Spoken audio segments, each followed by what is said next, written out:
안녕하십니까. 오늘은 마태복음 15장 보겠습니다. 마태복음 15장 21절부터 읽겠습니다. 신약성경 마태복음 15장 21절입니다. 예수께서 거기서 나가사 두로와 시돈 지방으로 들어가시니 가나안 여자 하나가 그 지경에서 나와서 소리질러 가로되 주 다윗의 자손이여 나를 불쌍히 여기소서. 내 딸이 흉악히 귀신 들렸나이다 하되 예수는 한 말씀도 대답지 아니하시니 제자들이 와서 청하여 가로되 그 여자가 우리 뒤에서 소리를 지르오니 보내소서. 예수께서 대답하여 가라사대 나는 이스라엘 집에 잃어버린 양 외에는 다른 데로 보내심을 받지 아니하였노라 하신대. 여자가 와서 예수께 절하며 가로되 주여 저를 도우소서. 대답하여 가라사대 자네의 떡을 취하여 개들에게 던짐이 마땅치 아니하니라. 여자가 가로되 주여 옳소이다마는 개들도 제 주인의 상에서 떨어지는 부스러기를 먹나이다 하니 이에 예수께서 대답하여 가라사대 여자야 내 믿음이 크도다. 내 소원대로 되리라 하시니 그 시로부터 그의 딸이 나으니라. 28절 말씀까지 읽었습니다.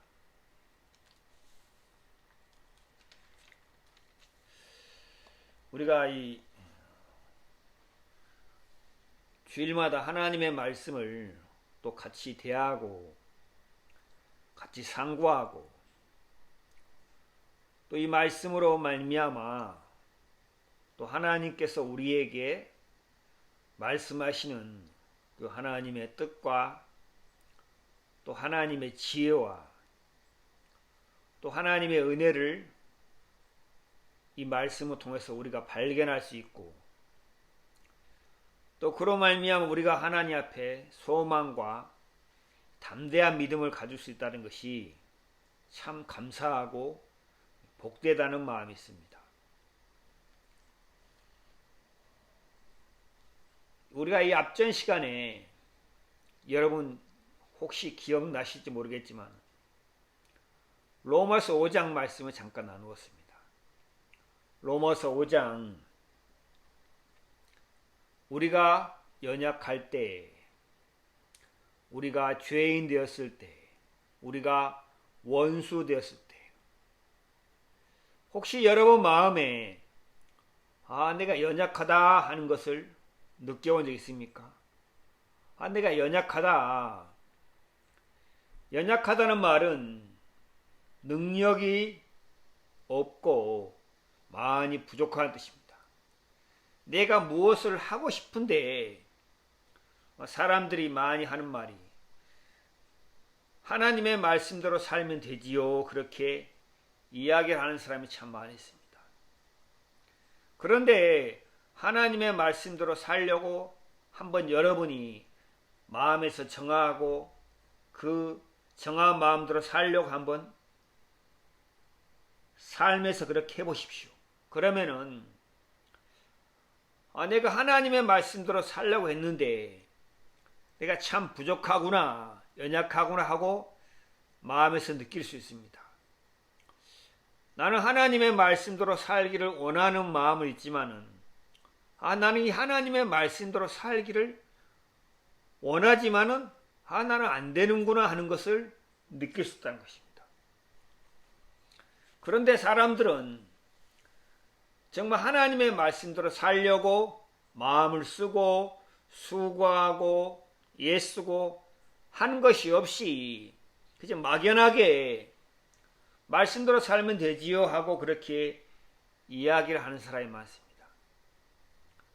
로마서 5장에 우리가 연약할 때 정말 하나님의 말씀대로 살려고 마음을 다해서 살아본 사람은 분명하게 마음에서 한 가지 발견되는 게 뭐냐면 내게는 하나님의 말씀대로 살 수 있는 능력이 없구나 하는 사실을 분명하게 마음에서 알 수 있습니다. 그때 그 사람 마음에서 내가 연약하다, 부족하다 하는 것을 느낄 수 있습니다. 우리가 연약할 때, 또 한 가지는 우리가 죄인 되었을 때,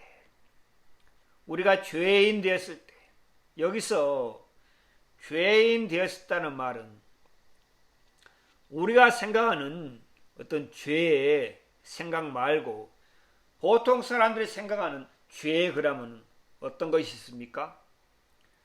미워하거나 어떤 다투거나 또 도둑질하거나 또 간음하거나 또 살인하거나 누가 봐도 저것은 죄다.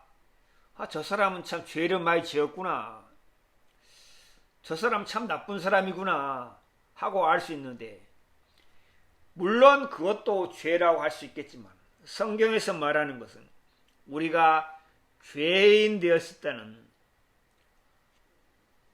내 자신이 하나님의 말씀에 비춰볼 때 나는 하나님과 다른 방향으로 곁길로 그렇게 나아가려는 어떤 내 성품이 있구나. 시편에 보면 그런 말씀이 있습니다. 악인은 모태에서부터 멀어졌으면 우리 자신이 근본 아담 안에서 하나님과 다른 마음을 가지고 하나님과 다른 생각을 가지고 아담 안에서 태어났다는 거죠. 그래서 나는 하나님의 말씀에 순종하기를 원하는 마음이 있는 게 아니라 나는 하나님의 말씀에 불순종하고 하나님의 말씀에 거스리고 하나님의 말씀을 대적하는 그런 성품이 죄성이 죄악된 성품이 우리 속에 있다는 것입니다. 사람들은 그런 사실을 잘 모르기 때문에 사람들이 말하는 죄의 기준, 사람들이 말하는 어떤 악한 행실, 그런 차원에서 자기를 죄인이라고 생각하는데 하나님이 보시는 것은 하나님은 우리의 마음 중심을 보시기 때문에 하나님께서 모든 사람의 마음의 중심에 악이 있다는 것을 알 수 있습니다.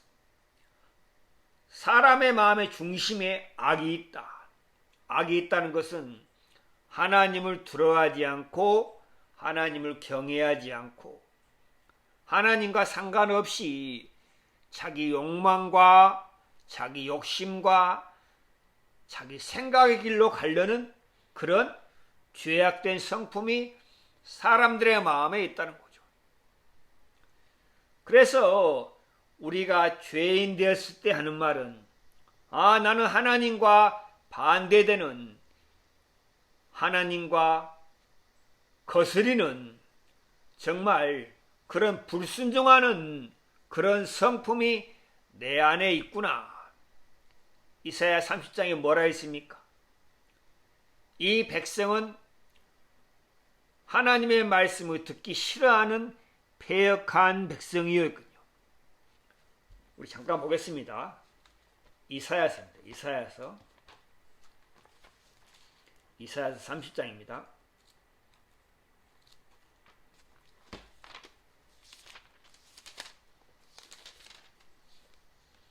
30장 8절입니다. 이제 가서 백성 앞에 서판에 기록하여 책에 써서 후세에 영영이 있게 하라. 하나님께서 이사야에게 백성 앞에서 서판이라는 것은 어떤 나무판에, 그렇죠? 돌판에, 어떤 판에 기록하며 또 책에 써서 후세에 영영이 있게 하라. 하나님께서 이사야를 통해서 이 백성들에게 또는 영영이 하나님께서 알게 하시고 깨우쳐 주시고 그들에게 가르쳐주고 싶은 것이 무엇이냐? 9절 말씀입니다. 대저이는 패역한 백성이요. 패역하단 말은 거스리고 완악하고 완고하다. 마음이 삐뚤어져 있다. 마음이 뒤틀려 있다. 그런 뜻이거든요. 패역한 백성이요. 거짓말하는 자식이요. 여호와의 법을 듣기 싫어하는 자식이라. 하나님께서 이스라엘 백성들에게 이스라엘을 통해서 이렇게 알게 해라. 그들에게 이렇게 말해라. 그리고 내가 너에게 이런 말을 서판에 기록하고 또 책에 써서 후세에 영영이 있게 하라. 그래서 이 백성들이 이스라엘을 통해서 전해지는 말씀, 책에 기록된 말씀을 통해서 이 말씀을 보게 되면은 우리가 패역한 백성이고 거짓말하는 자식이요 여호와의 법을 듣기 싫어하는 자식이구나. 그러면은 백성들의 마음에서는 어떻게 생각하고 있습니까? 우리는 하나님의 말씀대로 살기를 원하고 우리는 하나님의 뜻을 쫓아 살려고 하는 사람이다. 백성들은 그렇게 생각하고 있었는데 하나님은 아니다. 너희들은 내 말에 순종하기를 좋아하는 사람이 아니라 내 말을 거스리고 대적하고 불순종하는 패역한 백성이다. 너희들은 또 거짓말하는 자식이다. 이스라엘 백성들은 아닙니다. 우리는 거짓말하는 게 아닙니다. 우리는 참말하고 있습니다. 근데 하나님께서는 아니야, 너희들은 거짓말하는 자식이야. 여호와의 법을 듣기 싫어하는 자식이다. 하나님께서 이렇게 이스라엘을 통해서 말씀하고 있다는 거죠. 그럼 이 백성들의 성품을 자세히 살펴보면 첫째로 뭡니까? 패역한 백성이다. 두 번째로는 거짓말하는 자식이다. 세 번째로는 여호와의 법, 하나님의 말씀을 듣기 싫어하는 자식이다. 그러면은 이 백성들의 마음은 어떠한 마음입니까? 하나님과 대적하고 하나님을 거스리고 하나님을 미워하는 그런 마음이 백성들의 마음에 있다는 거죠. 그래서 이런 사실들을 통해서 우리가 죄인 됐을 때, 아, 내가 이런 사람이구나. 아, 나는 하나님이 보실 때 하나님 앞에 패역한 백성이구나. 나는 패역한 백성으로 태어났구나. 나는 거짓말하는 자식이구나. 여호와의 법을 듣기 싫어하는 자식이구나. 요한복음 8장 44절에 예수님께서 이렇게 말씀했습니다. 너희는 너희 아비 마귀에게서 났으니 저는 처음부터 살인한 자요 거짓말하는 자식이요 거짓의 아비요. 그러면은 모든 사람은 아담 안에서 사탄의 죄악된 마음을 가지고 태어났던 거죠. 모든 사람은. 너희는 너희 아비 마귀에 났으니, 예수님이 그렇게 말씀하신 것은 예수님이 이들을 무시하거나 멸시해서 그런 게 아니고 이들의 참 모습, 이스라엘 백성들의 참된 마음의 본성, 너희들의 본성이 무엇이냐? 너희는 마귀에 났다. 너희 아비는 마귀다. 마귀의 속성은 무엇입니까? 하나님을 미워하고 하나님을 거스리고 불순종하고 하나님과 동등이 되려는 그런 마음을 가지고 있죠. 그래서 마귀가 그런 마음을 가짐으로 말미암아 타락했습니다. 하나님이 가장 아름답게 지은 피조물인데 가장 더럽고 가장 악하고 가장 가증하고 추한 그런 피조물로 마귀가 타락했다는 것입니다. 그런데 아담이 그 마귀의 음성을 들음으로 말미암아 모든 사람이 마귀의 속성, 마귀의 죄악된 성품을 가지고 태어났던 것입니다. 그래서 하나님의 말씀으로 말미암아 그런 사실을 발견하면 우리가 죄인이구나. 우리가 죄인 되었을 때, 또 한 가지는 우리가 원수 되었을 때, 원수단 말은 서로 싫어하고 증오하고 미워한다는 거죠. 우리의 속사람, 우리의 속에서는, 우리의 근본 마음에서는 하나님을 미워하고 싫어한다는 거죠. 하나님의 간섭을 받기 싫어하고, 하나님의 말씀대로 살기 싫어하고, 내 욕망을 따라, 내 욕심을 따라 살기를 좋아한다는 거죠. 여러분, 어린아이들이 처음에는 부모의 말을 순종하고 따르고 부모의 말을 잘 듣는 것 같지만 시간이 가면 갈수록 애들이 자라면서 어떻게 해요? 부모의 간섭을 받기 싫어하고 부모의 다스림을 받기 싫어하고 더 심한 부모가 막 책망하고 부모가 간섭하면 부모도 마음에서 원수처럼 여기고 등지잖아요. 그것처럼 사람들의 마음에는 그런 마음이 있다는 거죠. 사람들은 자기 자신을 잘 모른다고 하죠. 내가 하나님의 말씀대로 살면 되지. 내가 교회 가서 예배 드리면 되지. 내가 주일 성수하면 되지. 내가 기도하면 되지. 사람들은 막연하게 그렇게 생각하는데 하나님의 말씀에 정확히 비춰볼 때는 하나님과 반대되는 하나님의 말씀에 불순종하는 하나님의 말씀을 듣기 싫어하는 그런 사람이구나. 그런 사람이구나. 가시나무에서는 가시가 엉겅퀴에서는 엉겅퀴가 나오듯이 죄인으로 태어난 사람의 마음속에서는 절대 선한 것이 나올 수 없다는 거죠. 그래서 사도 바울이 연약할 때, 죄인 되었을 때, 원수 됐을 때 하고 사도 바울이 그렇게 말한 것은 사도 바울이 우리 인간의 근본 모습을 적나라하게 드러내고 있다는 거죠. 연약하고 죄인 되고 원수 되고 점점 더 강도가 쓰였잖아요. 근본 그럼 사람은 어떠한 자냐? 하나님과 원수가 된 자다. 하나님과 원수가 된 자다. 마귀로 말미암아 하나님과 원수된 마음을 가지고 태어났다. 하나님을 증오하고 하나님을 싫어하고 하나님을 미워하는 그런 마음을 가지고 태어났다. 자기를 섬기고 자기가 신이 돼서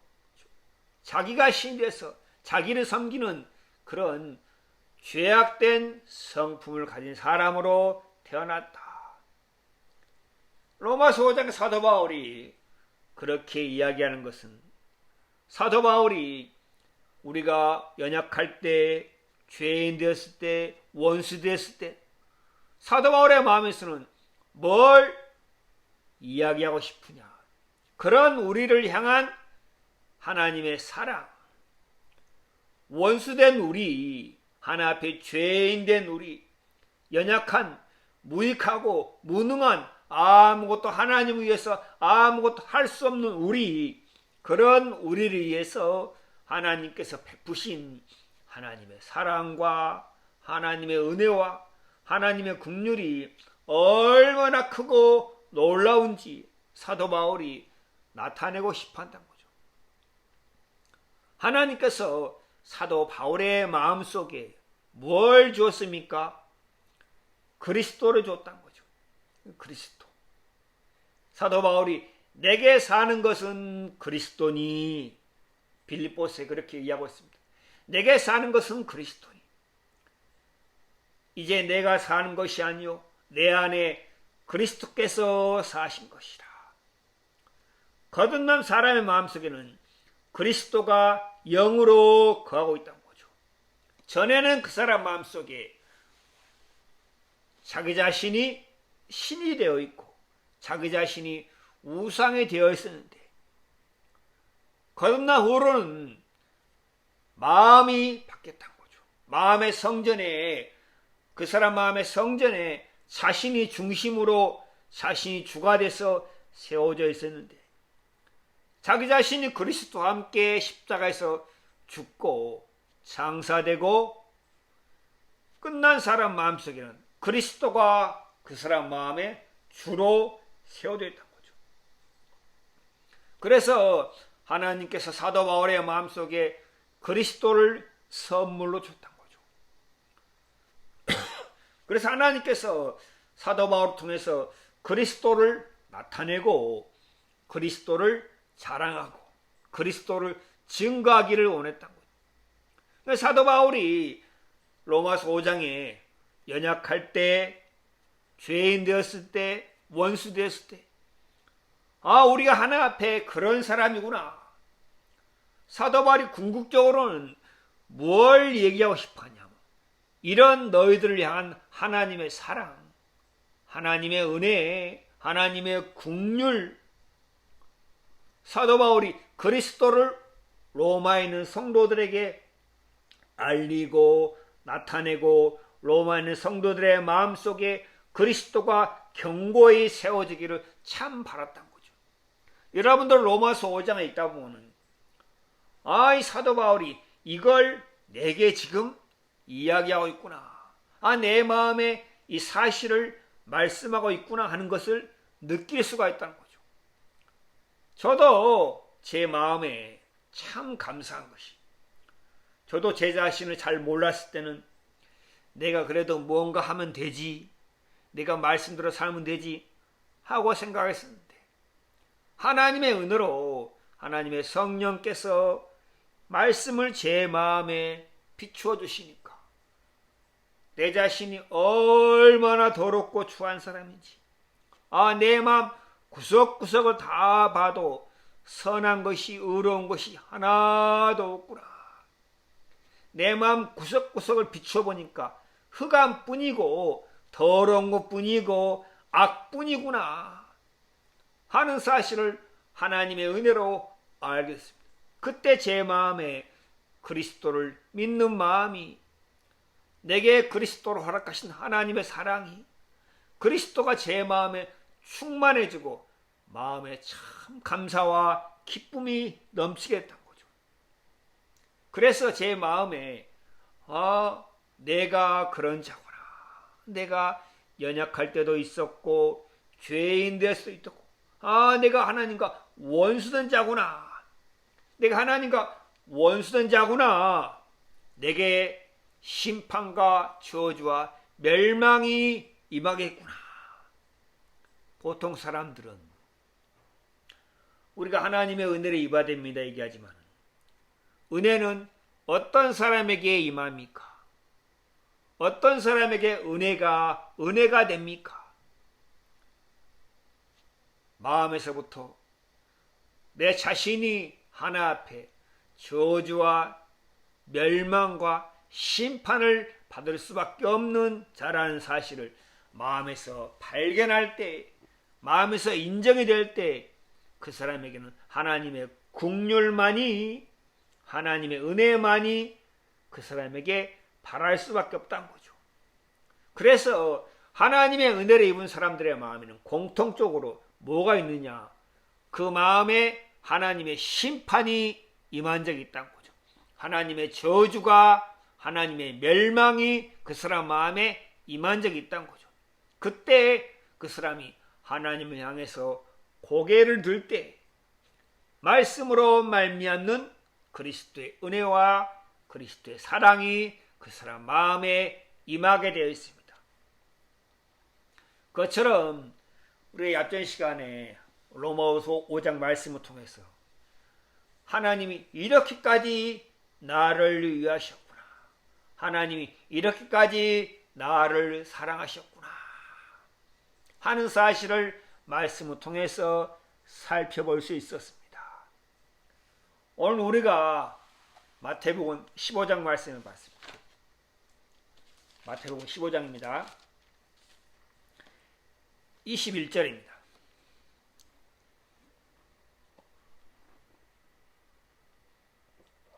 예수께서 거기서 나가사 두로와 시돈 지방으로 들어가시니 예수님께서 어디로 들어갔습니까? 두로와 시돈 지방으로 들어갔어요. 두로와 시돈 지방은 이방 나라였죠. 이방 나라. 이방 나라. 두로, 시돈, 그렇죠? 이방 나라도 지중해 근처에 있는 이방 나라인데 예수님이 그 지방으로 들어갔어요. 들어가시니 가난한 여자 하나가 그 징에서 나와서 소리질러 가로되, 예수님이 두로와 시돈 지방으로 가시니까 그 지경에서 어떤 여자가 소리질러 나와 가로되, 가난한 여자죠. 가난한 여자는 이방 여인이죠. 이방 여인. 이스라엘 백성이 아닌 이방 여인. 소리질러 가로되, 주 다윗의 자손이여, 나를 불쌍히 여기소서. 내 딸이 흉악히 귀신 들렸나이다 하되, 이방 여자가 뭐라고 소리쳤습니까? 주 다윗의 자손이여, 주 다윗의 자손이여, 나를 불쌍히 여기소서. 이방 여자가 예수님을 알고 있습니다. 예수님을 어떻게 알고 있습니까? 다윗의 자손, 곧 메시아, 그리스도, 다윗의 자손이여 나를 불쌍히 여기소서. 내 딸이 흉악히 귀신 들렸나이다. 참 감사한 것이 하나님께서 제 마음에도 그렇게 일하셨지만 하나님께서 어떤 사람의 마음에 일하신 것 보면은 그 사람 마음에서 하나님을 찾고 하나님을 구할 수밖에 없도록 하나님께서 그 사람 마음을 철저하게 무너뜨리시고 낮추신다는 거죠. 정말 마태복음 5장에 그런 말씀 있죠.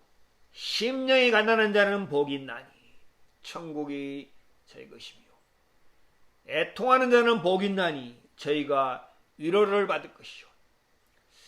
하나님이 사랑하는 사람, 하나님이 찾아가는 사람, 하나님이 이끄시는 사람은 공통적으로 마음에 뭐가 있냐면 마음이 가난하다, 마음이 낮추어지고 낮추어졌다, 마음이 다 무너졌다, 마음에서 자기의 어떤 선한 것, 의로운 것, 깨끗한 것을 한마디도 얘기할 수 없는 상태가 되었다. 애통하는 마음.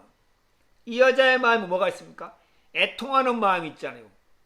하나님께서 이 여인을 사랑하사 하나님께서 이 여인에게 뭘 줬습니까? 딸이 흉악히 귀신 들은 일을 하나님이 허락했다. 여러분, 부모의 마음에 가장 큰 고통이 무엇입니까? 배고픈 것, 가난한 것, 돈이 없는 것, 물론 그것도 부모의 마음의 고통과 근심이 될 수 있습니다. 그러나 부모의 마음에 가장 큰 고통과 괴로움은 뭡니까? 자식이 병들었을 때, 자식이 정말 위험한 지경에 이르렀을 때, 자식에게 큰 고통이 임했을 때 부모의 마음은 찢어지고 아프다는 거죠. 여러분, 이 여인의 심정을 한번 생각해 보세요. 딸이 귀신 들는 것도 모자라서 여러분 주위에 한번 살펴보세요. 혹시 장애를 가지고 좀 정신적으로 부족한 자녀를 둔 부모를 마음 보면은 마음이 다 어둡고 걸러졌어요. 얼굴을 보면 얼굴에 수심이 가득해요. 자식이 장애가 있고 자식이 정신적으로 부족하고 자식이 질병에 걸리면 어떡해요? 부모의 마음에는 기쁨이 없고 감사가 없고 마음이 어둡고 마음이 슬프고 다른 사람은 다 즐겁고 기쁘고 행복해도 그 부모의 마음에는 항상 마음이 침울하고 어둡고 슬프단 거죠. 그런데 딸이 귀신 들렸어요. 그것도 흉악한 귀신 들렸어요. 여러분, 흉악히 귀신 들으면 어떻습니까? 부모도 어떻게 제어를 할 수가 없어요. 이 부모의 마음이, 이 여자의 마음이 얼마나 마음이 아프겠어요. 얼마나 마음이 쓰리겠어요. 얼마나 마음이 고통스럽겠어요. 이 부모가 이 흉악히 귀신은 딸을 고쳐보려고 얼마나 많은 수고와 애쓰고 얼마나 많이 마음에서 고통하고 괴로웠겠어요. 정말 이 부모의 마음을 누가 다 짐작할 수 있겠습니까? 그런데 하나님께서 이방 여인, 가나안 여인, 저주받은 여인, 이스라엘 백성들은 이방 사람을 개로 취급하잖아요. 유대인들이 사마리아 사람을 개로 취급한 것처럼, 상종을 아는 것처럼, 더구나 저 이방 사람은 하나님도 없고 율법도 없는 무식하고 짐승 같은 사람들이라고 유대인들이 그렇게 멀리하고 상종 안 해요. 그런데 이 여인, 가나안 여인, 하나님께서 이 여인에게 뭘 허락했습니까? 딸이 흉악하게 귀신 들린 것을 허락했다는 거죠. 이 여인이 이 어린 딸로 말미암아 마음이 다 산산조각 나고 다 마음이 무너지고 다 마음이 가루가 됐어요.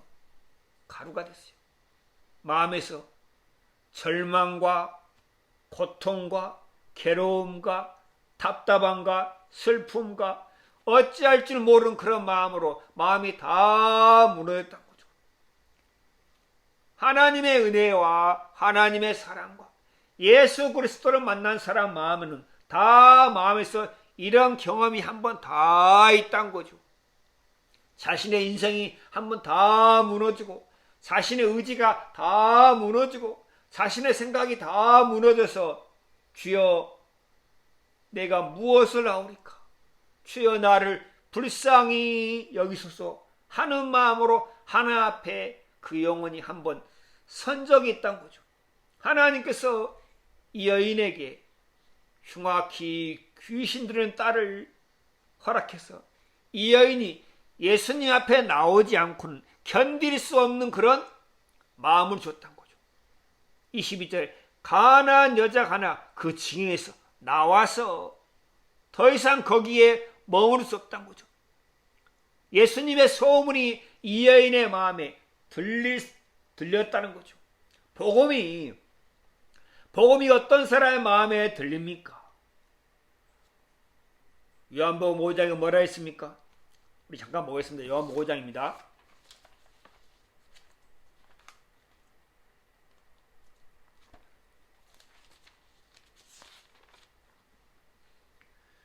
요한복음 5장 25절입니다. 진실로 진실로 너희에게 이르노니 죽은 자들이 하나님의 아들의 음성을 들을 때가 오나니 곧 있더라. 듣는 자는 살아나리라. 죽은 자들이 뭐에 대해 죽었습니까?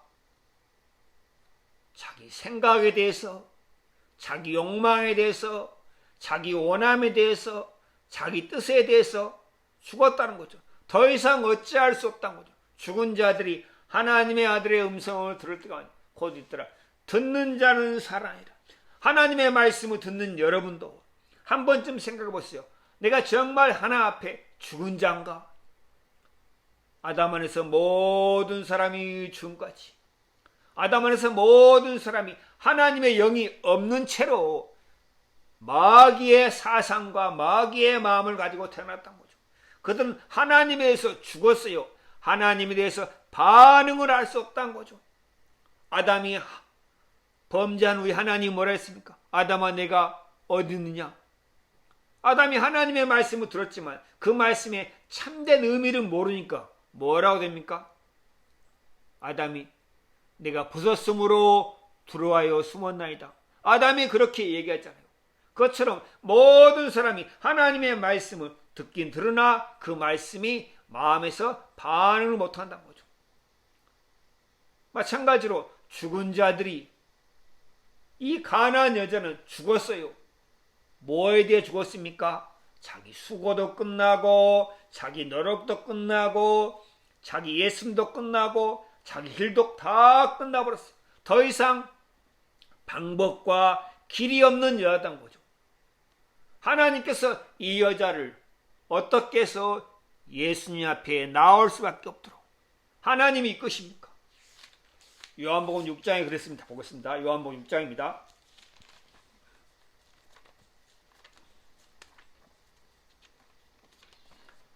요한복음 6장입니다. 요한복음 6장 65절입니다. 또 가르사대 이러함으로 전에 너희에게 말하기를 내 아버지께서 오게 하여 주지 아니하시면 누구든지 내게 올 수 없다 하였노라. 아버지께서 오게 하여 주지 아니하시면, 하나님 아버지로 말미암지 않으면은 누구든지 내게 예수님 앞에 올 수 없다는 거죠.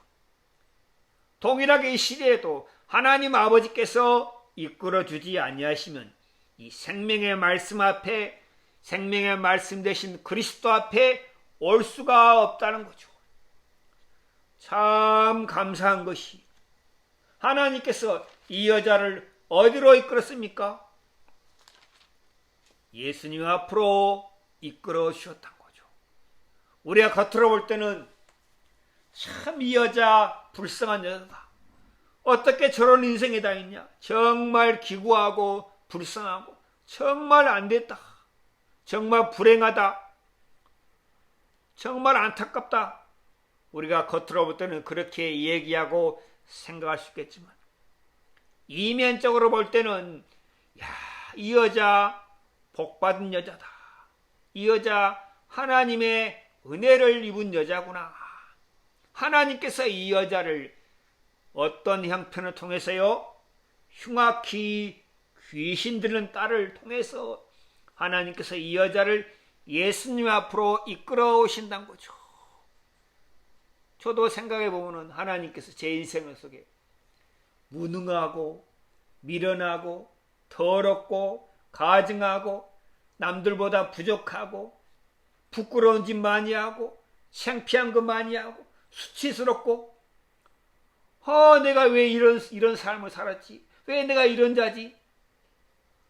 때로는 내가 내 자신을 가책하고 정죄하고 한탄하고 내 인생을 후회하고 할 때 많았는데 생각해 볼 때 하나님께서 나를 그리스도 앞으로 이끌어 오시려고 내 인생을 이렇게 허락하셨구나. 그리스도를 만나고 나서 내 마음에 참 감사한 것이 더 이상 내가 내 자신에 대해서 뭐라고 말할 수 없고 내가 할 말은 그리스도가 나를 죄악에서 구원하시고 생명을 주셨다. 하나님께서 이 여자를 그리스도 앞으로 이끌어 오신 거예요. 그런데 우리가 여기서 말씀을 좀 더 읽다 보면은 처음에는 우리의 마음에 이상하다 그런 걸 느낄 수 있어요. 23절입니다. 예수는 한 말씀도 대답지 아니하시니. 예수님이 왜 그렇지? 이 여자가 예수님 앞에 와서 다윗의 자손이여 나를 불쌍히 여기셔서 막 부르짖고 소리치고 간구했는데 분명히 예수님이 그 소리를 들었는데 그 음성이 예수님의 귀에 들렸는데 예수님이 한 말씀도 대답지 아니하시니. 예수님이 이 여자를 거부하시나? 예수님이 이 여자를 싫어하시나? 예수님이 이 여자를 돕기를 원치 않으신가? 그러니까 제자들이 와서 제자들이 민망한 거예요. 이 여자가 막 부르짖고 소리짓고 막 예수님 앞에 나와서 그렇게 소리를 지르는데 예수님이 한 말씀도 대답지 않으시니까 제자들이 와서 주여 여자가 우리 뒤에서 소리를 지르니 보내소서. 그냥 보내소서. 24절은 예수께서 대답하여 가라사대. 예수님이 이제 대답하신 거예요. 나는 이스라엘 집에 잃어버린 양 외에는 다른 데로 보내심을 받지 아니하였노라. 예수님이 분명하고 또 예수님이 매몰차게 거절하잖아요. 나는 이스라엘 집 양 외에는, 예수님이 먼저는 유대인들을 구원하기 위해 오셨어요. 구원이 유대인에게서 납니다. 먼저는 유대인에게요. 로마서 10장 그렇죠? 먼저는 유대인에게요. 다른 데로 보내심을 받지 아니하리라. 맞죠? 이게 맞는 말이죠. 예수님은 이스라엘 집에 잃어버린 양 외에 잃어버린 양에게 보내심 받았던 거죠. 나는 잃어버린 양을 찾아 구원하라 함이라. 그렇게 예수님이 말씀했습니다. 그럼 너는 이스라엘 집에 잃어버린 양이 아니다. 내가 내게 은혜를 베풀 수가 없다. 내가 너를 도울 수가 없다. 그 말이잖아요.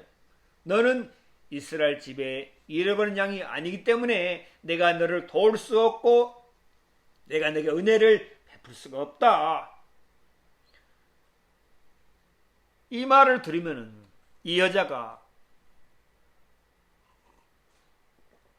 실망하고 낙심하고 물러갈 수 있잖아요. 아, 나는 이방인이구나. 나는 하나님의 은혜와 하나님의 긍휼을 입을 수 없는 이방 사람이기 때문에 예수님이 나를 도울 수 없구나. 그리고 물러갈 수 있는데, 참, 정말 하나님은 뭘 보십니까? 우리의 마음의 중심을 본다는 거죠. 우리의 마음의 중심이 어떠하냐? 사람은 입으로는 하나님이 뭐라 했습니까?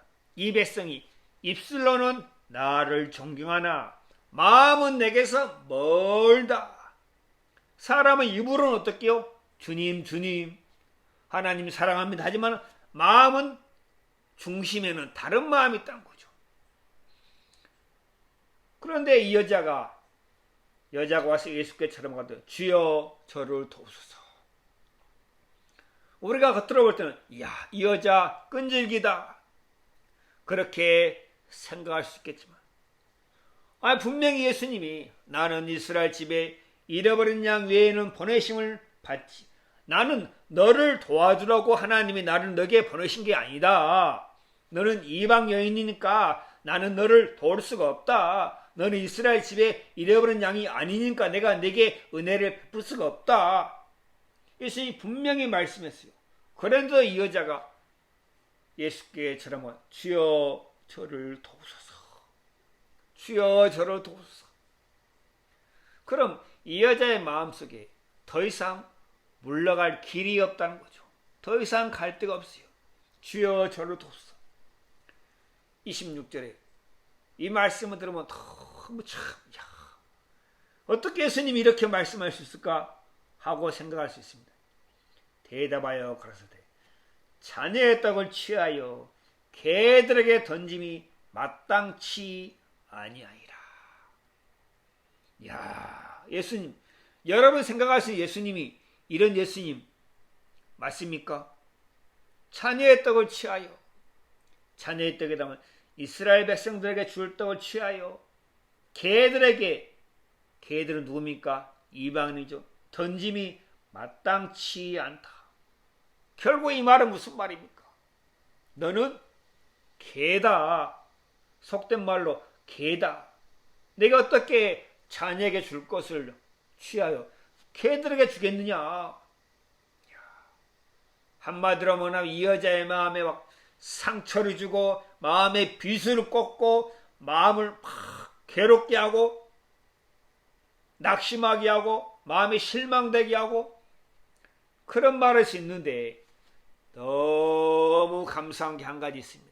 여러분 27절에 뭐라 했습니까? 여자가 주여 올소이다. 많은 개들도 제 주인의 상에서 떨어지는 부스러기를 먹나이다. 개들도 주인의 땅을 부스러기를 먹나이다. 이 말은 무슨 말입니까? 예, 맞습니다. 나는 이방 여인입니다. 나는 저주받은 사람입니다. 나는 개 같은 사람입니다. 그러나 개들도 주인이 주는 부스러기 그걸 먹지 않습니까? 개들도 주인의 은혜로 말미암아 살아가지 않습니까? 여러분, 사람의 마음을 누가 다 알겠습니까? 사람의 마음은 오직 하나님만이 아십니다. 하나님이 사람의 마음을 바꾸십니다. 하나님이 사람의 마음에 밝은 빛을 비추어서 더 이상 그 사람이 하나 앞에 입을 다물게 하고 할 말이 없게 하고 오직 하나님의 은혜와 긍휼 외에는 내게 소망이 없구나, 길이 없구나 하는 사실을 하나님께서 그 사람 마음에 분명하게 보여 알게 하신다는 거죠. 그래서 이 복음이 그 사람 마음에 참 귀하고 능력이 있고 힘이 있고 감사하다는 거죠. 그런데 많은 사람들은 자기 자신의 모습을 정확히 모르니까 많은 사람들은 예수님이 23절에 한 말씀도 대답지 아니하시면 다 물러간다는 거죠. 그리고 좀 더 있는 사람은 예수님이 24절의 말씀을 하면은 또 물러가는 사람이 있다는 거죠. 나는 예수님이 덥지 않네. 예수님 나를 싫어하시네. 예수님 나를 미워하시네. 26절에 예수님이 또 말씀하실 때 마음에서 분해하고 화를 내고 나를 개로 취급해. 아니 내가 이만큼 예수님 앞에 긍휼을 구하고 은혜를 구했으면 됐지. 나를 이렇게 취급해? 은혜와 사랑이 충만하신 예수님이 이렇게 할 수 있어? 분해하고 대적하면서 예수님을 떠나간 사람이 많다는 거죠. 그런데 이 여자의 마음에서는 왜 분이 나오지 않습니까? 이 여자의 마음에서 왜 원망이 나오지 않습니까? 이 여자의 마음에서는 왜 미움이 나오지 않습니까? 왜 이 여자의 마음에 낙심이 없습니까? 절망이 없습니까? 좌절이 없습니까? 이 여자의 마음이 다 무너졌단 거죠. 그리고 이 여자가 한 가지 분명하게 알고 있는 것은 무엇입니까? 다윗의 자손 메시아. 그분이 오면은 우리가 하나님의 은혜를 입는 것이다. 예수님의 마음에는 긍휼이 있다. 예수님의 마음에는 은혜가 있다. 반드시 저분은 내게 은혜를 베푸실 것이다. 에레미야 3장 12절에 봤습니다. 나는 긍휼이 있는 자라. 에레미야가 3장 22절에 뭐라 했습니까? 여호와의 자비와 긍휼이 무궁하심으로 하나님에게는 긍휼이 있다는 거죠. 하나님은 공의도 있고 하나님은 심판도 있고 하나님은 의로운 것도 있고 거룩함도 있지만은 하나님에게 있는 또 다른 성품이 무엇입니까? 긍휼이 있다는 거죠. 불쌍히 여기는 마음이 있다는 거죠. 내가 불쌍히 여길 자를 불쌍히 여기고 하는 말씀처럼 하나님에게는 불쌍히 여기는 마음, 긍휼이 있다는 거죠. 하나님은 긍휼이 풍성하신 분이다. 왜 긍휼이 풍성하십니까? 하나님은 그렇단 거죠. 하나님은 긍휼이 풍성하세요. 그럼 우리는 하나님의 긍휼과 은혜를 입어야만이 살 수 있는 피조물이란 거죠. 하나님의 은혜와 긍휼이 없이는 살 수 없는 것이 우리 인생이란 거죠. 모든 피조물은 하나님의 은혜와 긍휼로 말미암아 살아가는 존재란 거죠. 모든 것이 하나님에게서 나오니까 모든 피조물은 하나님의 은혜와 긍휼로 말미암아 살아간다. 이 여자의 마음에 저분은 내게 은혜를 베푸실 거야. 저분은 반드시 긍휼을 베푸실 거야. 나는 저분의 긍휼을 입어야만이 살 수 있는 사람이야. 난 저분의 긍휼을 입지 못하면 살 수 없는 사람이야 하는 마음이 이 여자의 마음이 있다는 거죠. 그래 맞습니다. 예, 저는 개입니다. 저는 이방 여인입니다. 그러나 개도 주인이 주는 부스러기를 먹지 않습니까? 당신이 내게 은혜를 베푸시면은, 당신이 나를 불쌍히 여기시면 제가 살 수 있습니다. 26절에 예수님이 태도가 바뀌었어요. 태도가 바뀐 게 아니라 예수님의 본 마음이 드러났던 거죠. 이에 예수께서 대답하여 그러셨다. 여자야, 내 믿음이 크도다. 내 소원 들어드리라. 하나님께서 이 말씀을 통해서 우리에게 무엇을 얘기하십니까? 어떤 사람이 하나님의 은혜를 입는가? 어떤 사람이 하나님의 말씀을 통해서 생명을 얻는가? 어떤 사람이 하나님의 말씀을 통해서 거듭나게 되는가? 하나님께서 분명히 우리에게 보이시고 알게 하신다는 거죠. 예수님이 한 말씀도 대답지 아니하시고 거절하시고 또 거절하시고 매몰차게 자녀였다고 취하여 개들에게 던지 마땅치 않다 하고 또 거절하시고, 이것은 뭘 의미합니까? 예수님께서 이 여자의 마음을 드러내고 싶은다는 거죠. 예수님이 바라시는 마음, 예수님이 원하시는 마음, 그 마음 어떤 마음입니까? 이 여자의 마음, 주님, 저는 주님의 긍휼에는 길이 없습니다. 예수님이 뭐라 했습니까? 나는 긍휼을 원하고 제사를 원치 않느니라. 건강한 자에는 의원이 있을 때 없고 병든 자에게 있었던 것처럼 나는 의인을 부르러 온 게 아니요 죄인을 부른다. 나는 긍휼을 원한다. 예수님은 우리에게 긍휼을 베풀기를 원하신다는 거죠. 그래서 예수님께서 이 여자의 마음을 드러내서 이 여자의 마음에 오직 긍휼밖에 없구나. 예수님은 그때 이 여자에게 긍휼을 베푸신다는 거죠. 예수님이 우리에게 보여주었습니다. 어떤 사람이 하나님의 은혜와 긍휼을 입을 수 있는지, 어떤 사람이 하나님의 큰 구원의 은혜를 입을 수 있는지. 사람들은 한 번 대하고 두 번 대하다 보면 그 사람의 본 마음이 드러나요. 처음에는 참 신실한 것 같고 하나님과 가까운 것 같고 정말 말씀과 가까운 것 같은데, 하나님이 그 사람에게 한 번 대하고 두 번 대하시다 보면 그 사람의 속마음이 드러난 것처럼, 아, 그렇구나. 제가 이 말씀을 대하면서 참 감사한 것이, 하나님께서 이 여자를 이렇게 이끌어 오신 것처럼 하나님이 내 인생도 이렇게 이끌어 오셨다. 그래서 주님을 만나게 하셨다. 말씀을 통해서 주님의 은혜와 사랑을 제 마음에 부어주신 하나님. 이 여자의 마음에 자존심, 체면 전혀 없잖아요. 다른 길이 없잖아요. 전혀 다른 길이 없잖아요. 오직 예수님 외에는 길이 없잖아요. 그런데 한 가지 분명하게 이 여자가 알고 있었습니다. 저분은 메시아, 다윗의 자손, 저분은 내게 반드시 은혜를 베풀 거야. 저분에게는 긍휼이 있어. 저분에게는 은혜가 있어. 저분의 마음 중심에는 우리를 향한 긍휼과 사랑이 있어.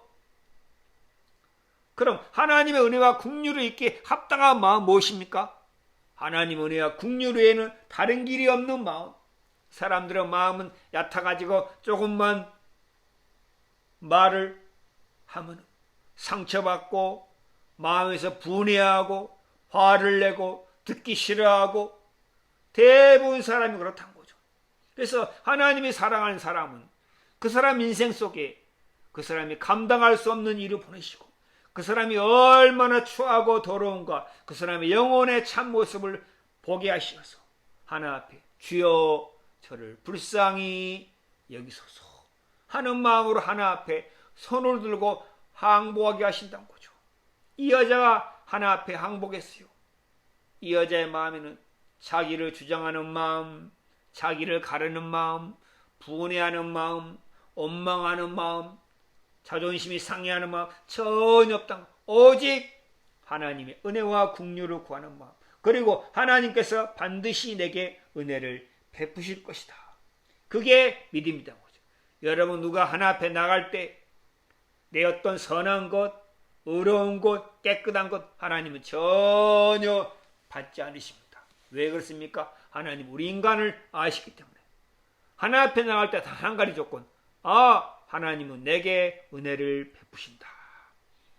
하나님은 내게 긍휼을 베푸시는 분이다. 그 마음으로 하나님 앞에 나가면 하나님 반드시 우리에게 은혜와 긍휼을 베푸신다는 거죠. 정말 이 말씀을 통해서 우리가 하나님 앞에 어떠한 자인지 하나님께서 적나라하게 보여주시고, 또 어떤 사람이 하나님의 은혜와 긍휼을 입는지 하나님께서 분명하게 말씀을 통해서 우리에게 보여주셨다는 거죠. 여러분, 우리에게는 선이 없습니다.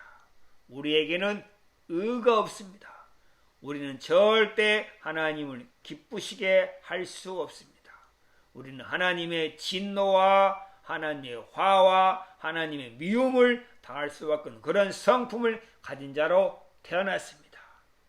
그래서 예수 그리스도로 말미암아 우리가 하나님과 화목이 되고, 예수 그리스도로 말미암아 우리가 구속함을 얻고 죄사함을 얻고, 예수 그리스도로 말미암아 우리가 하나님의 자녀가 된다는 사실을 하나님께서 우리에게 알게 하신다는 거죠.